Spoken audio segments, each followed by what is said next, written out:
I value my anonymity, but in order to express truly how I feel about this game, I have to open up a little bit. This game has acted like a form of therapy for me, and part of the reason why I have had this video on the back burner for almost a year is because I was waiting to fully understand this game. I thought once I pulled myself out of my depression that I would also, by extension, understand Celeste. So what's the point of this video? I suppose deep down it's to vent out the way how I feel into the ether and hopefully make sense of it. I also suppose that I would have to be a little narcissistic to assume that people would even care to listen. But also, I would like to express my opinion on the quality of this game, because despite my distressed mind, this game is pretty good. I may want to express why I think this game is great, but to do that, I want to provide anecdotes to show how this game has impacted me. It's the reason why I feel like I can make sense of my current situation. I started going into therapy about a month ago as of writing this, and it's been helpful. However, when I needed it most, during moments of great self-deprecation, Celeste was there to guide me. The game guided me through my depression. So again, if you're so willing to continue watching, this video is mostly for me, to make sense of my feelings. But I can't help but to think that Celeste was made for folks like myself. Let me share what I think, and maybe I could look back and laugh. I love this game, and here's why. It was there for me like no one else was. Thank you if you're still watching.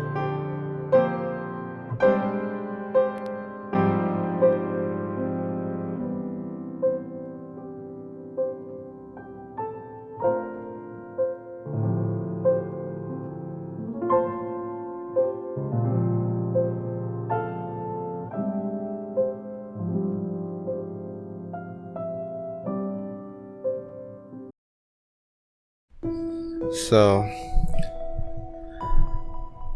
I'm gonna try my best to be as open and honest as I can be, because maybe the reason why this game has taken me a little longer, a lot longer than I expected it to take, is because I didn't realize what it would mean to understand what the game was trying to tell me. I don't want to spoil too much, just in case if anybody else would like to experience the game for themselves, because what this game did for me, I would like for everybody else to experience the same thing as well. Like I've mentioned before, I wouldn't be able to accomplish explaining why this game is so impactful to me if I didn't open up as to why. I guess for a multitude of reasons, I was going through a tough time around the time I started playing this game. I have dealt with a lifetime of self-loathing, I guess you could say. And although it may be difficult to talk about,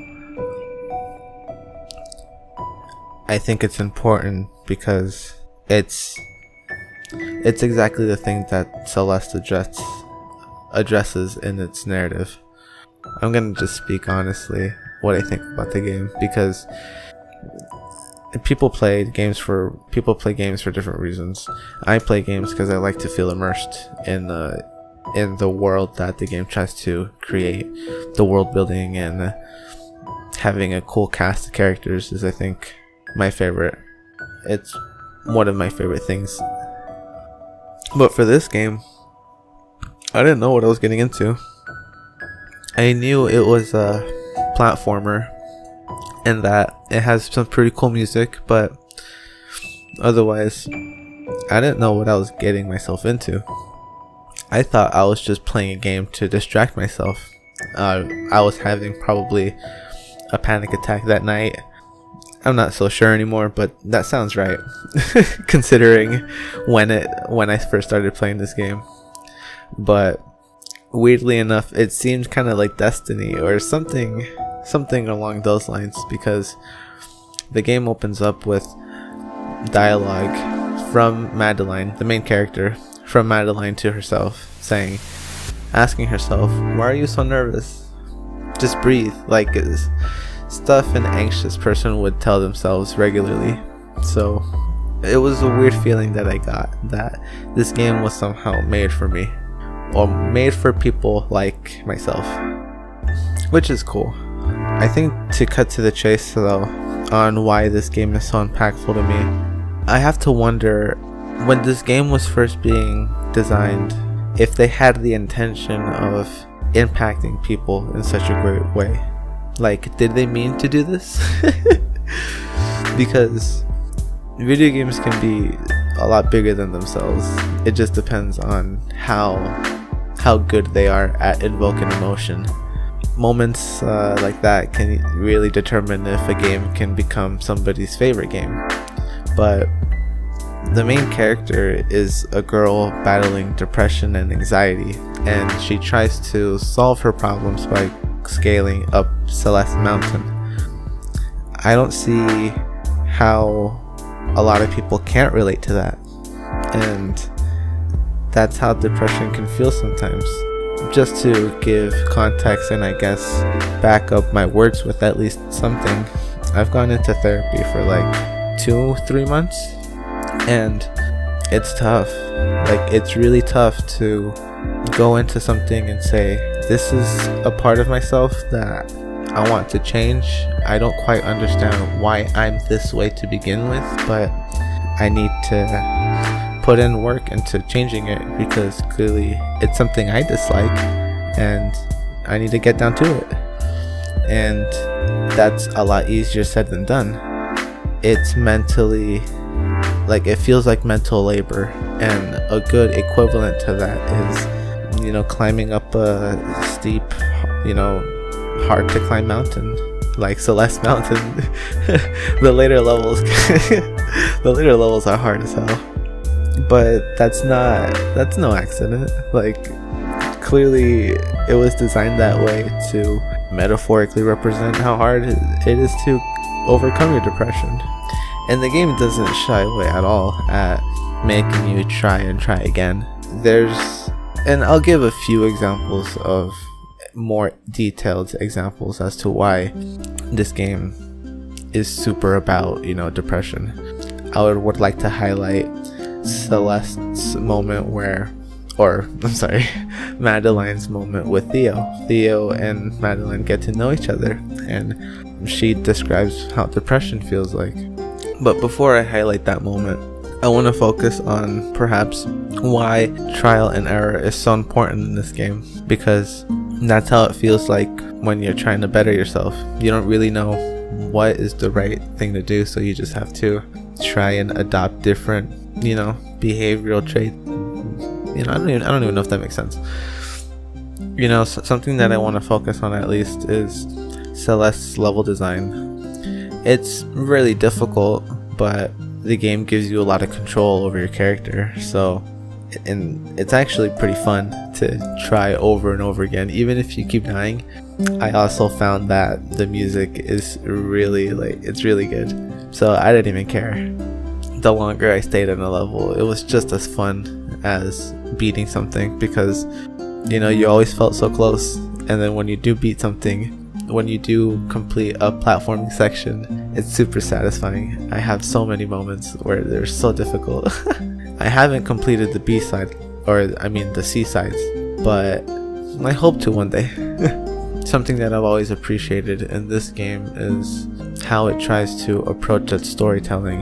A lot of the situations that Madeline finds herself in either forces her to think about why she is the way she is, or she comes to meet somebody else that either helps her get clarity into a problem within herself, or, like how I mentioned earlier, she finds herself venting because we find ourselves so emotionally full sometimes.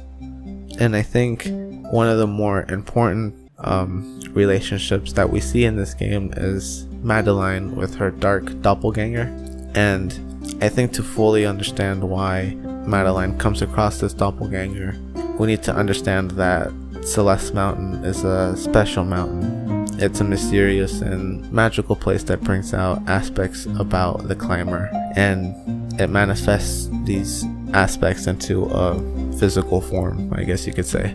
So this doppelganger isn't bad at all by any means. She's just representing the fear, the doubt, the shame, and the, I don't know what else to describe her, but she's representative of a lot of Madeline's defense mechanisms. Everything that she does is, in her perspective, the doppelganger's perspective, everything that she does is in order to protect Madeline. That's how she sees it. But Madeline needs to recognize that she's not a negative force. She needs to realize in order to move forward and to become a better version of ourselves, we need to accept ourselves entirely. This is why when she attempts to set herself free, it goes bad, because she's failing to see that we can't neglect any part of ourselves if we really want to become better. We need to look at it and say, listen to me.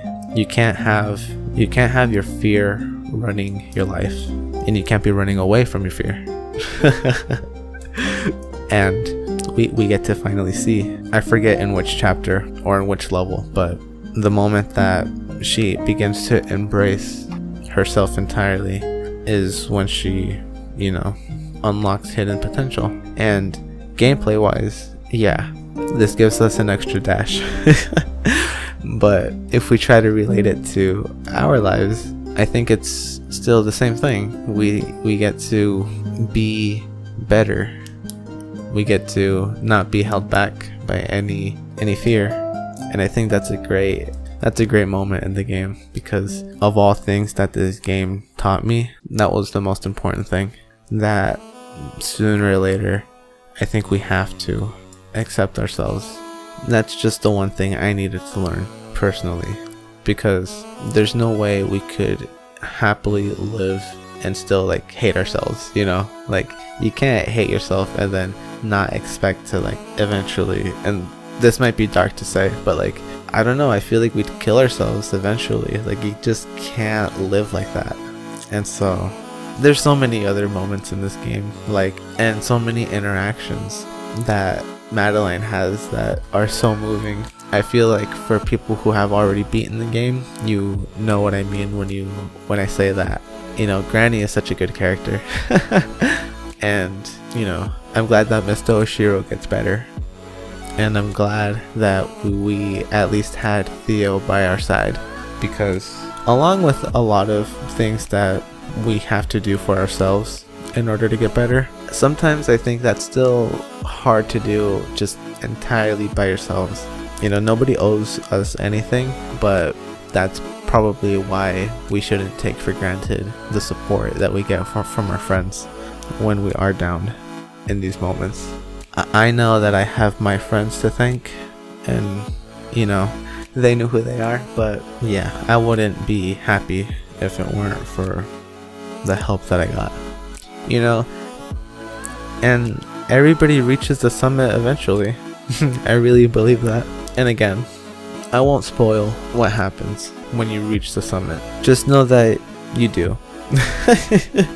And you need to go on the actual journey if you're gonna know what happens, because that's what it's all about. When we try so hard to get better, we tend to find out that once we do, we look back on all the time that we spent feeling bad and thinking, I could have done this, so long ago. But I urge everybody who happens to be watching, to play this game, because it's a fantastic one. I wonder, whoever still cared to listen through this whole thing, whether or not I did a good job to really explain why this game is pretty good. I hope I did, but I'm not really sure what this video is, if it's really a review or if it's just my thoughts, or if it's really just a diary entry. I can't really tell, but if you happen to be, watching this at this point, I'm very grateful. You didn't have to, so I'm glad I kept you engaged this long. I hope I'll come around to make another video soon.